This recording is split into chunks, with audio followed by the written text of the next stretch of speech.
Middle east और south Asia की राजनीति में अब तक का सबसे बड़ा ट्विस्ट सामने आ गया है। पाकिस्तान ने ऑफिशियली सऊदी अरेबिया को अपने न्यूक्लियर अम्ब्रेला के नीचे ले लिया है।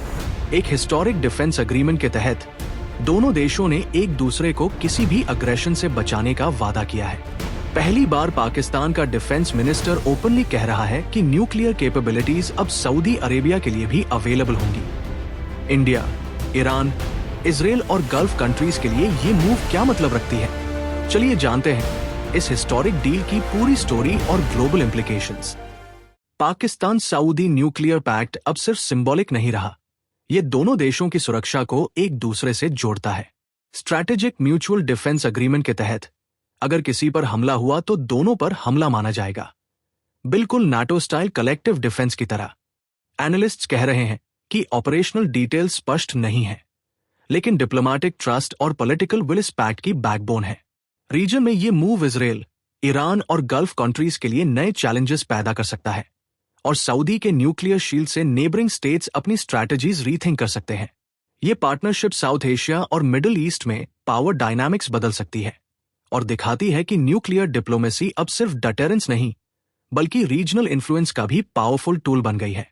पाकिस्तान के डिफेंस मिनिस्टर ख्वाजा आसिफ ने एक हिस्टोरिक स्टेटमेंट दी, जिसने ग्लोबल न्यूक्लियर पॉलिटिक्स में नया मोड़ ला दिया।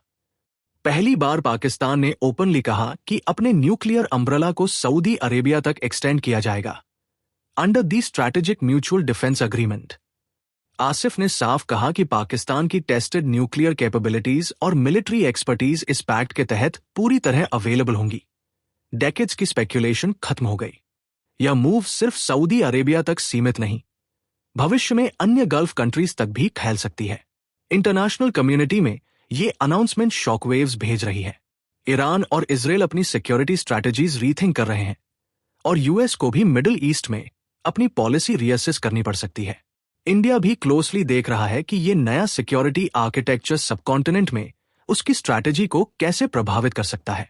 इस पैक्ट के साथ पाकिस्तान और सऊदी अरेबिया ने ग्लोबल न्यूक्लियर ऑर्डर में एक नया गेम चेंजर वेरिएबल इंट्रोड्यूस कर दिया है। पाकिस्तान सऊदी न्यूक्लियर पैक्ट का असर सिर्फ दो देशों तक सीमित नहीं है, ये मिडिल ईस्ट में न्यूक्लियर प्रोलिफरेशन को तेज कर सकता है। रीजनल आर्म्स रेस अब और इंटेंसिफाइड होने की संभावना है और ईरान अपनी न्यूक्लियर एम्बिशंस को और एक्सेलरेट कर सकता है। सऊदी ने साफ कहा है कि अगर ईरान न्यूक्लियर वेपन्स हासिल करता है तो वो भी अपना न्यूक्लियर प्रोग्राम तेज करेगा। इस टिट फॉर टैट डायनामिक से पूरा रीजन एक पोटेंशियल फ्लैश पॉइंट बन सकता है। ग्लोबल नॉन प्रोलिफरेशन एफर्ट्स के लिए भी ये बड़ी चुनौती है। Nuclear non proliferation treaty (NPT) जैसी एग्रीमेंट्स अब कमजोर पड़ सकती है और इंटरनेशनल कम्युनिटी का लेवरेज घट सकता है। यूएस और अन्य पावर्स की डिप्लोमेटिक एफर्ट्स भी इस नए रियलिटी में कॉम्प्लिकेटेड हो जाएंगी। मिडिल ईस्ट अब एक क्रिटिकल जंक्चर पर है। Rising nuclear arms race, destabilized security और कैस्केडिंग रीजनल थ्रेट्स के साथ न्यूक्लियर आर्सेनल की सुरक्षा हमेशा ग्लोबल कंसर्न रही है और अब सऊदी अरेबिया को भी इसमें जोड़ने की घोषणा ने इसे और गंभीर बना दिया है। रीजनल इंस्टेबिलिटी और इंटरनल चैलेंजेस की वजह से अनऑथराइज्ड एक्सेस या मिसयूज का खतरा बना हुआ है, खासकर एक्सट्रीमिस्ट ग्रुप्स की मौजूदगी को देखते हुए। न्यूक्लियर अम्ब्रेला साझा करने से कमांड और कंट्रोल प्रोटोकॉल्स और जटिल हो जाते हैं। क्राइसिस मैनेजमेंट और सेफगार्ड्स पर दबाव बढ़ जाता है और एक्सीडेंटल या अनऑथराइज्ड यूज का रिस्क भी बढ़ जाता है। जब कैपेबिलिटीज किसी पार्टनर के साथ इंटरट्वाइन हो तो सिक्योर कम्युनिकेशन, ऑथराइजेशन प्रोसीजर्स और इनसाइडर थ्रेट्स को संभालना बेहद जरूरी हो जाता है। ये पूरी स्थिति रीजनल और ग्लोबल सिक्योरिटी के लिए एक बड़ा चैलेंज बनाती है। ये डिफेंस पैक्ट सिर्फ सऊदी अरेबिया तक सीमित नहीं है। पाकिस्तानी डिफेंस मिनिस्टर ख्वाजा आसिफ ने कहा कि भविष्य में अन्य अरब देशों को भी इसमें शामिल किया जा सकता है, लेकिन नॉन अरब मुस्लिम नेशंस जैसे ईरान को इसमें शामिल नहीं किया गया, जिससे मुस्लिम वर्ल्ड में एक साफ जियोपॉलिटिकल और सेक्टेरियन लाइन बन गई है। रीजन में ये पैक्ट एक नई स्ट्रैटेजिक रीअलाइनमेंट भी दिखाता है, जहां गल्फ स्टेट्स इजराइल के मिलिट्री एक्शंस और यूएस की अनरिलायबिलिटी को लेकर चिंतित है। सऊदी अरेबिया की इकोनॉमिक पावर और पाकिस्तान के न्यूक्लियर अम्ब्रेला के कॉम्बिनेशन से रीजनल थ्रेट्स, खासकर ईरान और इजराइल के खिलाफ काउंटर बैलेंस तैयार किया गया है। लेकिन इस सिलेक्टिव अप्रोच से मुस्लिम वर्ल्ड यूनिटी पर असर पड़ता है। अरब नेशंस को प्राथमिकता देने और ईरान को एक्सक्लूड करने से सेक्टेरियन फ्रैक्चर्स गहरे हो सकते हैं और पैन इस्लामिक सॉलिडारिटी मुश्किल हो सकती है। ये पैक्ट दिखाता है कि कॉन्टेम्पररी सिक्योरिटी इंपरेटिव्स, अलायंसेस और रीजनल कोहेशन को कैसे रीशेप कर रहे हैं। ये डिफेंस पैक्ट इंडिया के लिए स्ट्रैटेजिक चैलेंजेस ला रहा है। पाकिस्तान अब सिर्फ रीजनल राइवल नहीं, बल्कि सऊदी अरेबिया के बैकिंग और रिसोर्सेज के साथ और मजबूत हो गया है, जिससे उसकी कॉन्फिडेंस और जियोपॉलिटिकल स्टैंडिंग बढ़ गई है। इंडिया सऊदी और इंडिया पाकिस्तान रिलेशंस पर भी इसका असर पड़ेगा। एनर्जी और इकोनॉमिक पार्टनरशिप्स होने के बावजूद इंडिया इस नए सिक्योरिटी लैंडस्केप को लेकर सतर्क है और रीजनल और ग्लोबल स्टेबिलिटी पर ध्यान दे रहा है। डिफेंस स्ट्रैटेजीज को भी रीथिंक करना पड़ेगा। पैक्ट के कलेक्टिव डिफेंस क्लॉज का मतलब है कि किसी पर हमला दोनों पर हमला माना जाएगा। इससे इंडिया पाकिस्तान टेंशंस में स्टेक्स बढ़ सकते हैं और इंडिया को अपने अलायंसेस, सर्वेलेंस, मिलिट्री रेडीनेस और डिप्लोमेसी को और मजबूत करना पड़ सकता है। इंडिया और इजराइल के बीच बढ़ती defence partnership advanced military technology और स्ट्रैटेजिक बेनिफिट्स देती है, लेकिन इसके साथ कुछ इनहेरेंट रिस्क्स भी जुड़े हैं। इंटेलिजेंस शेयरिंग, जॉइंट रिसर्च और आर्म्स ट्रेड से इंडिया की कैपेबिलिटीज बढ़ती है, लेकिन ये ईरान और कुछ अरब देशों के साथ इंडिया के रिलेशंस को प्रभावित कर सकता है। रीजन में टेंशंस भी बढ़ सकते हैं, क्योंकि नेबरिंग स्टेट्स इसे प्रोवोकेटिव मूव के तौर पर देख सकते हैं। यह अलाइनमेंट साउथ एशिया और मिडिल ईस्ट में आर्म्स रेस और जियोपॉलिटिकल राइवलरीज को तेज कर सकता है। और सबसे महत्वपूर्ण, Pakistan Saudi Iran nuclear dynamics के बीच India Israel ties nuclear implications भी लाते हैं।